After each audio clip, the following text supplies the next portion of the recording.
Мы уже сообщали об убийстве в Ингушетии сотрудниками оккупационных спецслужб мусульманина Хизара Ганиева. Представители российской власти утверждали, что будто бы хотели задержать его по подозрению в пособничестве незаконным вооруженным формированиям. Но он, по версии ФСБ, неожиданно начал стрелять, и его вынуждены были застрелить. Его характеризуют как доброго и отзывчивого соблюдающего мусульманина, активного участника движения против наркотиков. Он был известным в республике специалистом в лечении наркозависимых.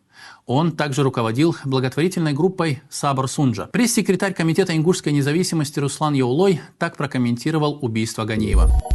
Хизар Ганиев убит подлецами, убит бессудно, была произведена бессудная казнь. Да помилует его Аллах, и да возвысит его в райской обители, и да примет его в качестве шахида. Аминь. Я общался с братьями по поводу него. Абсолютно все, что я о нем слышу, это в лучшей тональности. Человек был активным мусульманином, которого волновали проблемы нашей маленькой ингушской общины в Ингушетии. Он занимался благотворительностью и также был ярым врагом современного бича ингушского народа – наркоторговли. Они по беспределу ворвались в раннее утро, и человек дал, соответственно, отпор. Доказательств того, что сейчас о нем говорят, что он был непосредственно причастен к вылазке братьев, которые погромили ингушских ментов, у нас никаких доказательств на это нету, и никаких доказательств на это они не предъявили, несмотря на то, что они постоянно на своих ресурсах говорят об этом. Гранаты и так далее, мы знаем, как хорошо у нас умеют подкидывать, поэтому мы этому не верим.